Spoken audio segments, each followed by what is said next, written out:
Assalamualaikum dan salam sejahtera semua. Saya Cikgu Fairuz Azmi bin Mazah dari SK Seri Celok, Kajang. Bersama lagi dengan saya dalam channel Cikgu Fairuz Azmi untuk subjek PJ tahun 5. Unit pada hari ini ialah unit 8, Permainan Warisan. Subtajuk bagi tajuk ini ialah kayu terbang. Oleh itu, mari kita teruskan dengan tajuk kita hari ini. Seperti biasa, murid-murid boleh buat rujukan buku teks PJK tahun 5 muka surat 56 pada tajuk kayu terbang. Apa yang cikgu sampaikan dan cikgu nyatakan pada hari ini, murid-murid boleh semak dan lihat pada muka surat tersebut.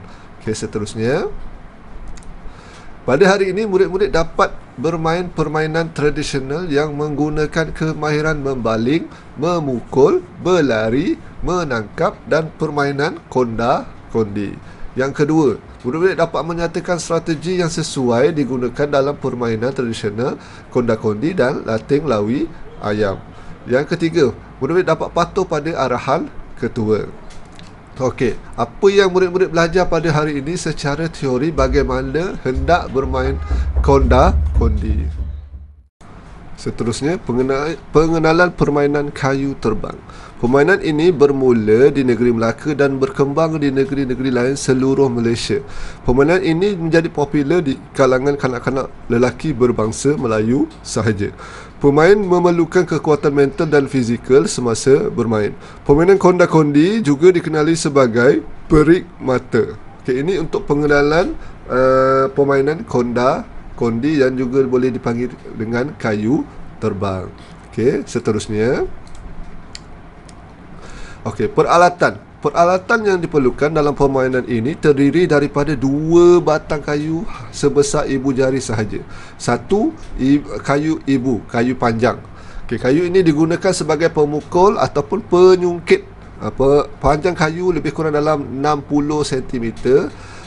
Kayu ini berbentuk lurus, bulat dari kayu yang keras. Kayu yang kedua ialah kayu anak, kayu pendek. Okey. Kayu ini dikuis oleh pemain ke udara. Panjang kayu lebih kurang dalam 15 cm. Kayu ini juga berbentuk lurus, bulat dan jenis kayu yang keras dan tidak mudah patah. Okay, itu antara peralatan yang diperlukan. Seterusnya, tempat bermain. Tempat permainan ini tidak perlu ada ruang yang luas. Sebaik-baiknya dijalankan di tengah-tengah padang untuk memudahkan permainan dimainkan. Di tengah-tengah padang dikorek sebuah lubang sedalam lebih kurang dalam 15 cm dengan panjangnya 15 cm juga dan lebarnya 10 cm.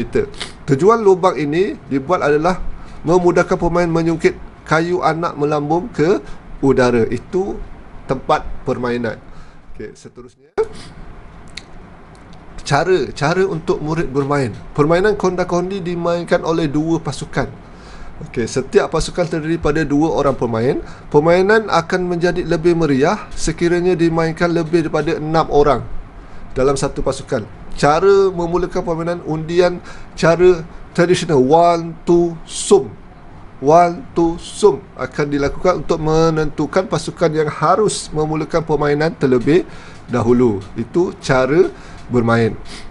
Seterusnya, cara bermain yang pertama.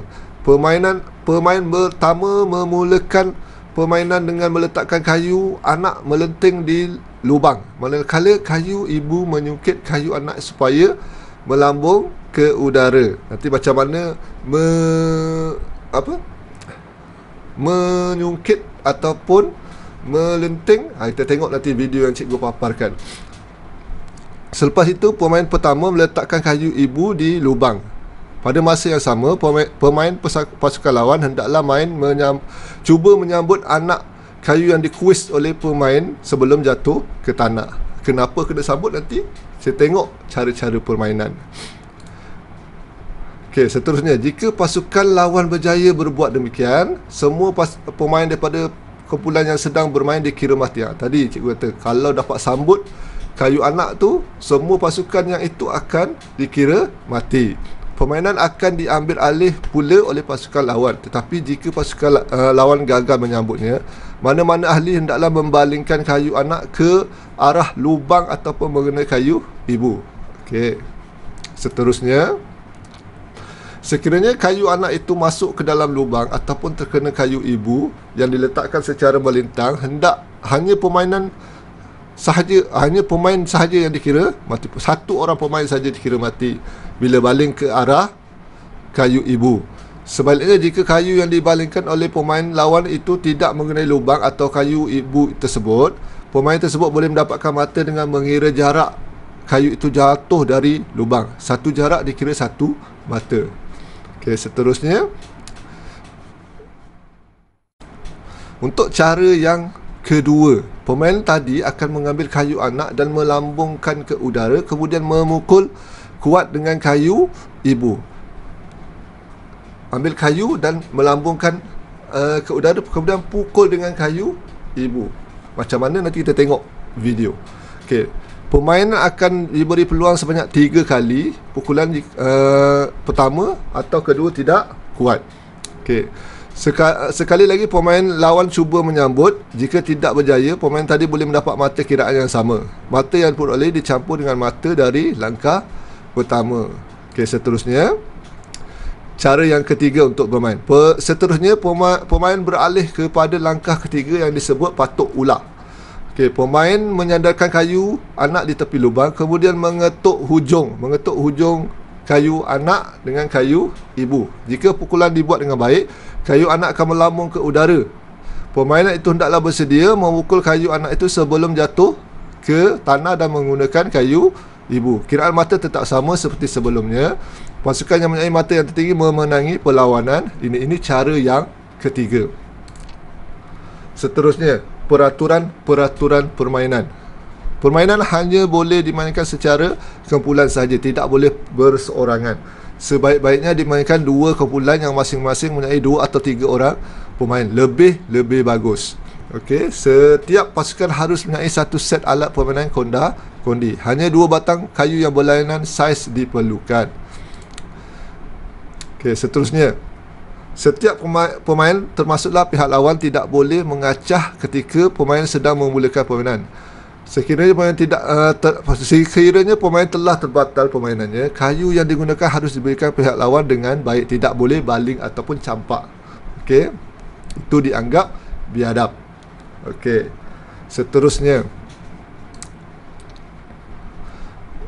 membatalkan permainan. Bagaimana nak batalkan permainan pasukan lawan? Jika kayu dapat disambut oleh penjaga ataupun permainan dikira mati. Yang pertama, jika kayu anak dilemparkan oleh penjaga mengenai kayu ibu ataupun termasuk lubang, pemain dikira mati dan permainan terpaksa diberhentikan.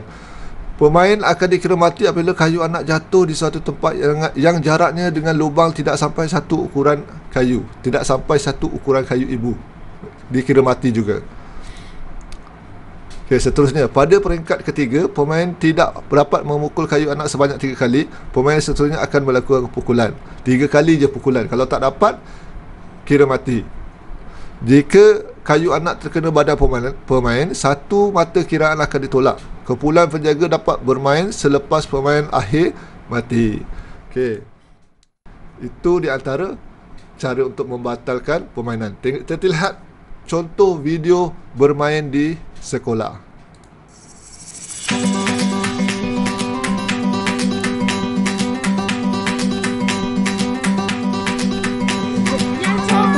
Tengok contoh macam mana nak menyungkit.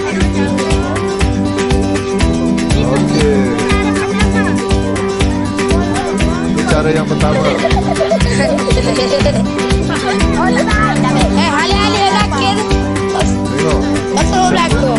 Cara yang kedua ni bukan senang mungkin tidak akan jadi. Suatu ada 3 kali percubaan. Bila naik di batang kayu anak putus.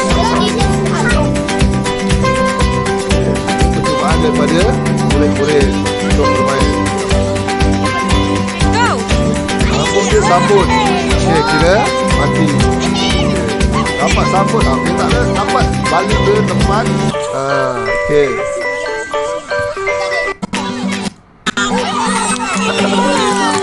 Dapat sambut je mati.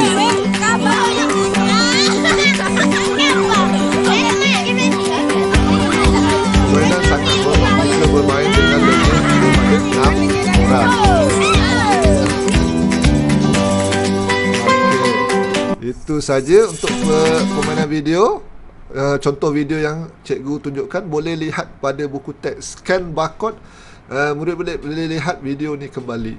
Okey, kesimpulannya, sebagai satu permainan tradisional adalah diharapkan lebih baik permainan ini sebagai permainan yang dimainkan oleh murid-murid sekolah. Oleh sebab demikian, semua pihak, sama ada pihak sekolah atau pihak berwajib, harus menengahkan permainan ini sebagai salah satu aktiviti sukan yang penting. Itu untuk kesimpulannya. Seterusnya, latihan pengukuran. Murid-murid boleh klik link quizzes yang cikgu buat. Okey, kalau hendak cuba jawab, klik button preview dan klik start dan selamat menjawab. Okey, itu saja untuk hari ini. Sekian, terima kasih.